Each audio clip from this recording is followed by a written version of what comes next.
Napoleon hills এর একটা সুন্দর কথা আছে যে তুমি যদি খুব বড় কিছু না করতে পারো, অর্থাৎ তুমি যদি খুব ভালো কিছু না করতে পারো, তাহলে ছোট ছোট কাজগুলো খুব সুন্দরভাবে করো।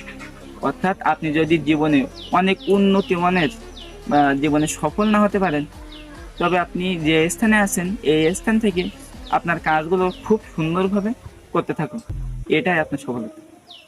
আশা করি এইটি হবে আমাদের জীবনের একটা সফলতা গাইডলাইন। নেপোলিয়ান হিলস এর একটা সুন্দর কথা আছে যে তুমি যদি খুব বড় কিছু না করতে পারো, অর্থাৎ তুমি যদি খুব ভালো কিছু না করতে পারো, তাহলে ছোট ছোট কাজগুলো খুব সুন্দরভাবে করো। অর্থাৎ আপনি যদি জীবনে অনেক উন্নতি মানের বা জীবনে সফল না হতে পারেন, তবে আপনি যে স্থানে আছেন এই স্থান থেকে আপনার কাজগুলো খুব সুন্দরভাবে করতে থাকুন। এটা